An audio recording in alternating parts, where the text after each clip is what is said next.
habitual de este programa, Benjamín López. ¿Cómo estamos? Pues muy bien, encantado de estar aquí con vosotros, como siempre. Bueno, a ti la vida te va también como lo dice Pedro Sánchez, es decir, la vida de los españoles baja la inflación, según Pedro Sánchez, estamos todos perfectos, todos genial. Hombre, yo no sé tú, pero a mí yo sigo pagando lo mismo más de la factura de la luz y cada vez que voy a comprar al supermercado, no sé si he comprado un iPhone o he comprado unas naranjas. Ah, Sí, evidentemente, bueno, yo me considero un privilegiado, la verdad, ¿sabes? Porque afortunadamente pues me puedo permitir todavía ir sí, al supermercado y pagar las facturas de casa. Y me considero un privilegiado, pero soy consciente de que hay mucha gente que cada día lo pasa peor, ¿no? sí. Es que, claro, nos dicen, no, como un éxito, ha bajado la inflación. No, primero que no ha bajado la inflación, ha bajado el ritmo de crecimiento de la inflación. Pero la inflación sigue absolutamente disparada y si nos fijamos en la cesta de la compra, pues ni te cuento en los productos que la gente tiene que comprar sí o sí, porque se puede prescindir hasta de la gasolina para el coche y coges el transporte público. Se puede prescindir de determinadas cosas, ¿no? Que están por las nubes. Se puede prescindir de ir a comer a un restaurante, por supuesto. Lo que no se puede prescindir es de ir al mercado, de ir al supermercado, de llenar la nevera de tu casa y a duras penas de la calefacción cuando hace mucho frío en invierno, ¿no? Y hay familias que verdaderamente lo están pasando cada día peor porque ahí los precios no es que no se moderen, es que los precios siguen subiendo y siguen absolutamente disparados, ¿no? Por lo tanto, el triunfalismo del gobierno me parece una falta de respeto, sobre todo a muchísima gente que lo está pasando mal, ¿no? ¿Qué decían ellos cuando la inflación estaba, ya la quisiéramos hoy día, ¿no? En la época de Sí, sí. Rajoy, ¿qué decían? ¿Qué decía el propio Pedro Sánchez? Ahí está la hemeroteca, prácticamente acusaba al Partido Popular entonces de matar de hambre a la gente, condenarla a la pobreza, etcétera, etcétera. Ahora, yo no sé en qué mundo viven. Esta ministra que tenemos, Nadia Solbes, perdón, Nadia Calviño, claro, vive en su mundo. El día que se retire publicará un libro diciendo que Pedro Sánchez vivía en su planeta y que ella no quería y tal, no sé cuántos, pero al final ella es cómplice también de esta situación, de de esta ensoñación en la que vive el gobierno, que como vemos ya no se fían de ellos ni en Europa, claro, que nos han congelado los fondos europeos, esto es el rescate, porque es un rescate después de la crisis de la pandemia, ¿no? Yo lo que no entiendo, Benjamín, es como tú bien decías, en la época de Rajoy, pues teníamos un gobierno que cargaba continuamente por una mínima subida de los precios en comparación con la que tenemos ahora mismo, pero también había manifestaciones, huelgas y todo todos los días. Es decir, yo recuerdo que había no sé cuántas manifestaciones por segundo cuadrado. ¿Y dónde están los sindicatos, Benjamín, ahora? ¿Dónde está la gente manifestándose ahora? Es decir, que se han evaporado, ¿qué ha pasado? Están preparando las manifestaciones para cuando gobierne Feijóo. Ah, es Ahí verdad. están. Es verdad. ¿Sabes? Saldrán a la calle inmediatamente que gobierne Feijóo. No te El quepa la segundo menor duda, día de ¿no? llegar el gobierno del PP, te digo yo que va a haber todas las manifestaciones que no hubo en estos 4 años de Sánchez, te digo yo. Claro, claro. Acuérdate las calles, la presión que tuvo el gobierno de Rajoy en las calles, ¿no? Que eso, pues, de alguna manera yo creo que fue lo que te iba a decir impidió, no es la palabra, porque no se lo impidió, pero lo que le detuvo en algunas de las reformas políticas que quería hacer en este país y que no se atrevió a hacer Mariano Rajoy, esa es la verdad, a pesar de llevarlas en su programa y a pesar de habérselas prometido a sus votantes. Pero yo creo que tenía un incendio en las calles, sumado a la situación económica que había dejado el Partido Socialista. eh, Esa presión en las calles le impidió pues, derogar determinadas leyes como la de memoria histórica, la del aborto, etcétera, etcétera, que él se había comprometido a hacerlo y que se echó atrás, ¿no? No lo justifico, porque tenía que haber sido más valiente y haber acometido lo que prometió a sus votantes, ¿no? Pero de alguna manera tuvo que sufrir una presión social con las calles, acuérdate, rodea el Congreso, Sí. manifestaciones permanentes, todo el mundo se le ponía en huelga, Alerta manifestaciones antifascista. cada día, alertas antifascistas. Era terrible, ¿no? El clima social, cómo tomaron las calles desde la izquierda para protestar, pues por cuestiones que si las comparamos con lo que está sucediendo hoy, pues son un juego de niños. La inflación, Ujú. una de ellas, ¿no? Se hablaba prácticamente de que condenaba a Rajoy a la pobreza energética, pasar hambre, frío a miles de familias. ¿Dónde está eso hoy? ¿Dónde están esas protestas? Es una vergüenza, la verdad, los sindicatos que han anunciado movilizaciones contra los empresarios. Las movilizaciones que anuncian los sindicatos son contra los empresarios, no contra el gobierno. Con esos Es empresarios verdaderamente sorprendente, ¿no? exprimidos por los impuestos del gobierno, es decir, y con, bueno, pues con esa reformita, la reforma laboral, lo único que hizo es encarecer los contratos temporales, la contratación, encarecer los despidos, encarecer todo. Es decir, esos mismos empresarios que cada día tienen menos capacidad y margen de actuación por culpa de este gobierno intervencionista, pues oye, los sindicatos van en contra de ellos, no van en contra del gobierno. Alucinante. Efectivamente, ¿no? Los sindicatos están exprimidos como la clase media española, ¿no? Cada día más asfixiada por este gobierno que quiere sacar dinero de donde sea para intentar pagarse su campaña electoral, ¿no? Repartiéndolo en subvenciones a los sectores que cree que le pueden dar su voto, ¿no? Esa es la realidad. Los empresarios son, bueno, pues parte de esa sociedad exprimida por el gobierno, después de venir además de una pandemia en la que la inmensa mayoría pues ha hecho encaje de bolillos para sobrevivir y no tener que cerrar, ¿no? Bueno, esa es la situación real de España. Bueno, pues los sindicatos se manifiestan contra los empresarios, que al final, pues bueno, sí es verdad que como en todo, ¿no? Pues habrá empresas que cometan abusos con sus trabajadores, habrá empresas más cicateras, más generosas o no, pero al final el tejido empresarial del país es la riqueza de un país, el generador de empleo, el motor económico de un país. Desde luego, lo que no puede ser el motor económico de un país es el Estado y las subvenciones del Estado, porque eso es pan para hoy y hambre para mañana. Está archidemostrado. O sea, el Estado no puede ser la máquina que mueva un país, ¿no? Tiene que ser la empresa y la iniciativa privada. Y los abusos que se puedan cometer de una empresa, evidentemente yo seré el primero en denunciarlos y hay que perseguirlos.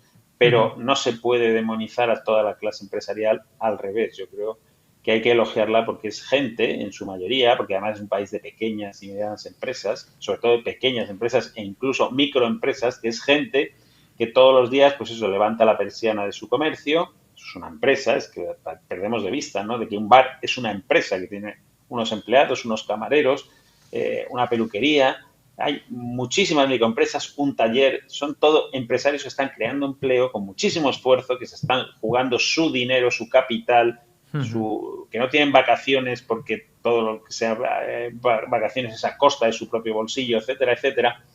Y esa gente está especialmente castigada, demonizada, ¿no? Y exigiéndole unos sobreesfuerzos el gobierno que me parecen fuera de toda lógica, pero bueno, fuera de toda lógica, excepto de la lógica electoral, que es la que mueve a Pedro Sánchez, ¿no? Ya digo, quiere asfixiar a la clase media, asfixiar al empresariado de este país para sacar dinero debajo de las piedras con el que intentar permanecer en la Moncloa a base de regalos y de esa red clientelar, una especie de enorme PER nacional, ¿no? Para mantener contentos a los sectores que cree que le pueden votar, pero ni aún así creo que le vayan a votar. Y para concluir, Benjamín, te veo con ganas de querer hablar de la nueva telenovela que lo está petando, Amar en tiempos de CGPJ revueltos.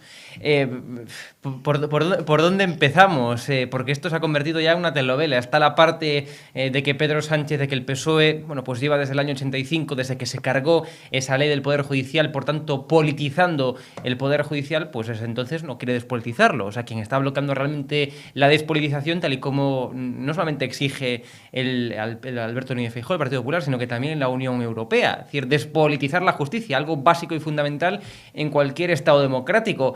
Y luego está la otra parte, y es la sucesión de Carlos Lesmes, esos informes de los gabinetes técnicos que son contradictorios entre el del año 2019 y el reciente. Es decir, Amar en tiempos de CGPJ revuelto. ¿Cómo lo valoras todo esto? La verdad es que es un culebrón, Sí, sí, sinceramente creo que le interesa muy poco al ciudadano, aunque es verdad que tiene repercusiones muy importantes, ¿no? sí. Porque a la hora de nombramientos hay vacantes pendientes de nombramiento por todo el panorama judicial español y eso al final redunda pues en un peor funcionamiento de la justicia y nos atañe por lo tanto a todos los ciudadanos, ¿no? Eso no cabe la menor duda, lo que pasa es que es difícil de percibir, ¿no? Yo creo que nos deja en muy mal lugar como país, ¿no? Es verdad que aquí no hay un solo culpable, a mi juicio. El PP también ha tenido mayorías Hombre, absolutas y desde ha luego. podido cambiar la ley para hacer lo que ahora quiere que se haga. Eso es así, eso es indudable. Pero en esta coyuntura concreta sí hay un culpable. Sí hay un culpable por encima de los demás. Cada uno que aguante su vela, pero hay un culpable que es el gobierno. En primer lugar, Pedro Sánchez llegó aquí cambiando a la fiscal general del Estado, metiendo a su ministra de Justicia en un hecho inédito, pero desvelando sus intenciones con la justicia. Así es muy difícil poder pactar nada que tenga que ver con el Poder Judicial con un señor que es capaz de nombrar a una política, a su ministra de Justicia, fiscal general del Estado, cargándose la independencia de ese organismo de un plumazo. Por lo tanto, ahí enseñó la patita por debajo de la mesa y cuáles eran sus verdaderas intenciones. Así es muy difícil llegar a un entendimiento. ¿Qué ocurre además? Que es que nunca ha tenido la intención de llegar a un entendimiento con el Partido Popular para renovar el CGPJ, ni cambiando la ley ni sin cambiarla. Nunca ha habido un intento real de negociación. El otro día Bolaños le falló el subconsciente y desveló claramente qué es lo que estaba pasando. Ahora vamos a negociar en serio. Ahora sí vamos en serio a negociar la renovación del Poder Judicial. Bueno, ¿qué han estado haciendo hasta ahora?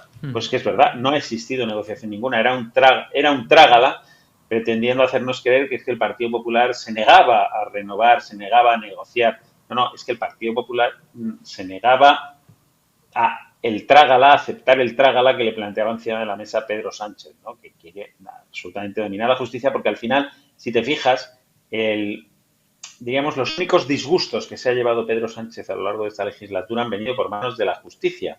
Si consigue controlarla, pues ya tiene una autopista despejada, una pista de aterrizaje sin obstáculos para hacer de su capa un sallo, ¿no? Hasta ahora los únicos frenos, los únicos pequeños varapalos o disgustos se los ha llevado no en el Congreso de Diputados, no en el Senado, siempre ha sido a través de decisiones judiciales que le han dejado en muy mal lugar, ¿no? Y están pensando, por ejemplo, en los 2 estados de alarma declarados inconstitucionales.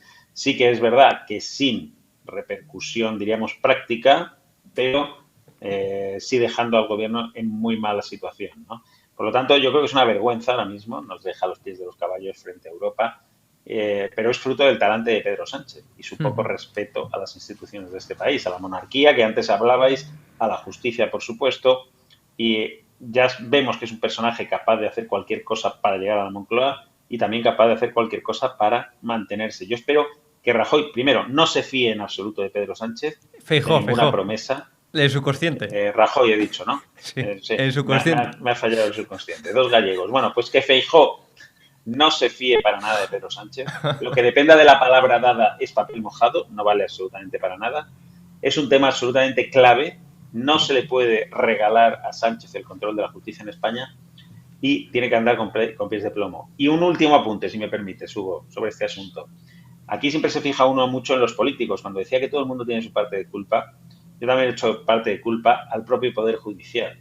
Pero ¿qué es esto? También. ¿Qué pasa? Que si aún los jueces admiten que les nombre un partido y admiten trabajar, diríamos, al dictado de ese partido, es que es vergonzoso.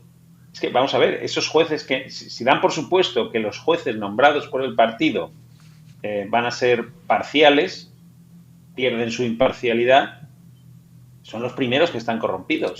Todos esos señores que se nombran al Consejo General del Poder Judicial a través del Congreso, a través de designación política, diríamos, admiten esa designación política, van a actuar conforme a dictados del poder político, pero ¿esto qué es? Ellos son los primeros, porque nadie les pone una pistola en la sien, que es lo que es lo que deben a los partidos que les nombran. Es que no lo puedo entender. O sea, ellos mismos, los propios jueces, entran en este juego. Esos son los primeros, los que se sientan en los asientos del Consejo General del Poder Judicial, son los primeros que aceptan este juego, porque tienen tan fácil como simplemente dictar resoluciones de forma libre y fuera de cualquier lógica política o partidista. Si no hacen eso, son los primeros culpables en aceptar esa situación. Por lo tanto, es que, no sé, es una vergüenza, yo creo, ahora mismo cómo está el panorama judicial en este país, la verdad. Benjamín López, periodista, muchas gracias.